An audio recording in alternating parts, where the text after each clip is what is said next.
Hey, what's up, everybody? Just a quick one this week. This has been a very, very busy last couple weeks, really, ever since February started. Not the least of which was because this previous weekend we had the Supersonic sequel stream on Some Call Me Johnny's channel. Hope that a bunch of you tuned in for that, and any support and sharing or anything that you did to help with that. We raised $4,500 for Extra Life charity, which was fantastic, and I had the privilege of helping out with that and drawing a bunch of stuff for the people who donated and everything, and that was fantastic. So big thanks to Johnny and all of his crew and everybody and anyone in the chat and all that stuff, all of you guys for spreading the word and helping everything. Thank you so much for all that.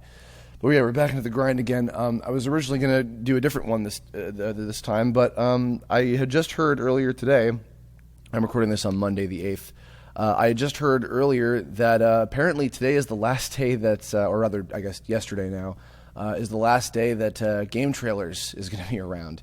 And I had no idea this was happening. I'm not entirely sure what the story was, but I thought that I would share some stories about my experiences with the site, because I actually do have a fair bit to say about it, dating all the way back to the days of even, I want to say, even before Tome was created, or rather, I should say, before TV Tome Adventures was created, the original version of Tome. I was in middle school, and we had a school library that we would go in and rent out, computers and look up stuff on the internet and everything, and also like whenever I'd go on the computer at my dad's place or whatever, and I would. There was always a particular set of websites that I'd always go to.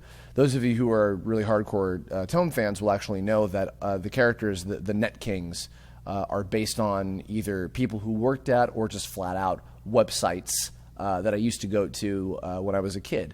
And as a matter of fact, the character of Exec was originally kind of inspired by the idea of GameTrailers. It's hard to describe exactly why, but just when I was kind of thinking of, what if I guess you could say if I anthropomorphized a website into a physical character, what would it look like? And somehow Exec came out of that. It's, again, hard to explain, but although I guess his whole kind of like business sense and everything, and eventually John St. John going on to voice him and things like that kind of led into the creativity of it. But anyway, that aside, so GameTrailers was a website that I used to visit for years and years and years, and way back again when I was a kid in middle school.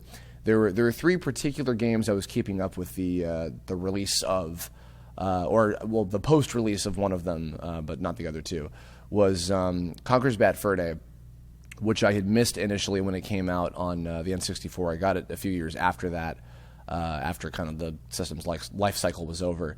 But there was this one, and I've never been able to find it, unfortunately, but somebody, I think of either a fan or maybe just somebody on the site, they created like a fan trailer, some kind of like special trailer for Conker's Bad Fur Day that was set to the techno music from the Rock Solid bar in that game.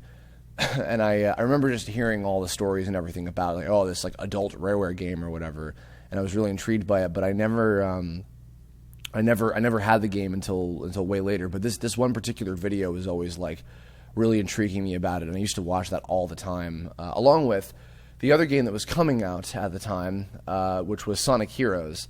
I had gotten way back into being a big Sonic fan again once I got my GameCube, and I was playing Sonic Adventure 2, and I'm trying to remember, I believe that Sonic Adventure DX came out for GameCube before Heroes, I think it did.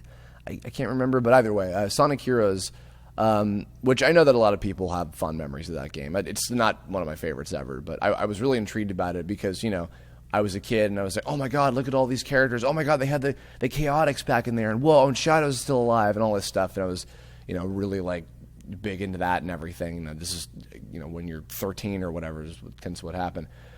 But yes, that was happening. And then following just eventually into high school, Kingdom Hearts 2, which, didn't come out until 2006, 2007 or whatever it was. But I was obsessed with the trailers of that game. Obviously, we had Chain of Memories, and I believe that came out when I was still in middle school. But the Kingdom Hearts 2, the really early trailers that had a lot of the footage that was either like, kind of kind of reworked later, or it was like kind of having false dialogue or whatever it was. Just a lot of the misleading stuff about those early trailers. I used to watch those all the time on GameTrailers. Again, at my school library where we had internet access and everything. Now, again, this was obviously well before, or YouTube, I think, was around by that point, but it was not nearly as prominent as it's become, obviously. But GameTrailers was like the place that I used to go to for that kind of stuff, and even beyond just the news sites and everything, just I would watch stuff on that site all the time. And it wasn't until many years later that I started watching their own kind of original material, which were their reviews and behind the scenes featurettes, and of course they did like interviews and things like that. The big one, which is kind of funny because by just complete coincidence, without me even knowing, I was just showing my friend Dan a couple of videos from Pop Fiction. I can't quite remember how I first got into it, or like what was the first episode that I saw or whatever, but that was like one of my favorite things that GameTrailers had produced, which of course Brandon Jones did the great voiceover for as well.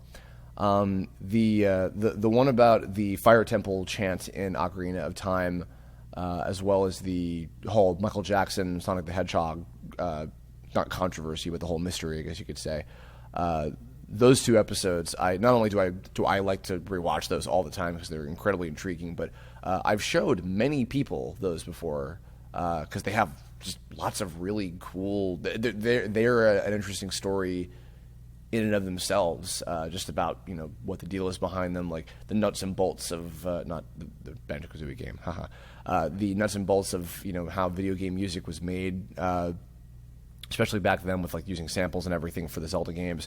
And then in the case of the Michael Jackson Sonic 3 thing, just how crazy shit goes wrong and happens like that sometimes in the gaming world.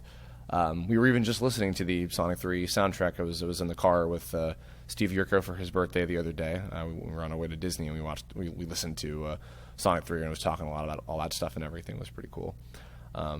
But Pop Fiction is fantastic. And, of course, Timelines, which actually just before I recorded the Kingdom Hearts Kirblog with Ash Paulson and Derek Bittner, I rewatched the Timelines. Not like I don't even already know all that stuff, but just because it's so well produced and so informative and very well written. And then most recently even when they teamed up with the Kingdom Hearts Insider guys to do the Kingdom Hearts Mysteries 4-part series, which I've rewatched those maybe like 3 times at least, like all 4 of those episodes. Just a lot of really smart content. There's something about like just kind of the very chill sort of style that they present things in, and even also I don't know who it was that was writing their reviews, but I went back and even like watched a bunch of game reviews on stuff that was like from a while ago. Just because I was curious about kind of what their take was on things, and because they had like very interesting, in-depth kind of critiques.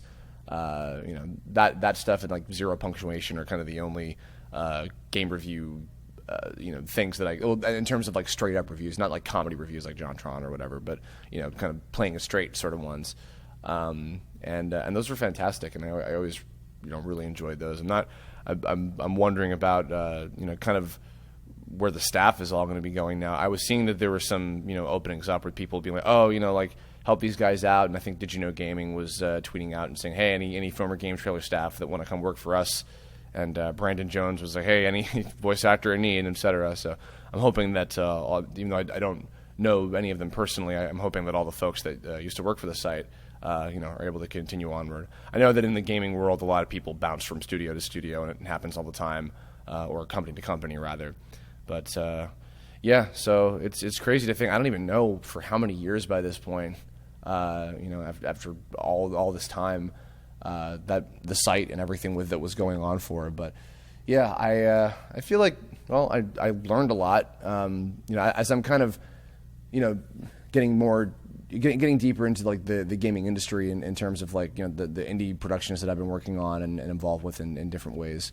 I feel like I've kind of learned a few interesting and useful things from the stuff that GameTrailers produced and put out, and the stuff that I watched. And that even, funnily enough, dating all the way back to just watching the trailers on there, because it was for as basic of a purpose as it was back then to just have trailers for games on there. Even from that, I was able to amass a lot of knowledge about the games I was into, and I think that might have even lent itself to why I was able to start writing stuff for Did You Know Gaming once in a while. The Kingdom Hearts Part 2 episode that I wrote recently, I think, was even as a result of me remembering a lot of really obscure things from the stuff that I watched back then, and it was pretty interesting. But I guess that's kind of it. I know, kind of a short one, but just wanted to get something quick out this week because I've got a lot on my plate. In the comments below, let me know your thoughts and memories or anything, opinions, whatever you want, about game trailers, and any, maybe last thoughts you want to put out to them. I don't know if any of the folks, working there will see this or hear this or anything, but if you do, thanks for everything that you did, and I really appreciate it. If anybody has any suggestions for future Kirblog topics, because I'm certainly open, I'll have another one this weekend like usual. Sorry for all the back and forth with that. Leave a comment about that too, or hit me up on Twitter, Tumblr, Facebook, whatever you feel like. And that'll do it, so I will catch you all very soon. Bye-bye.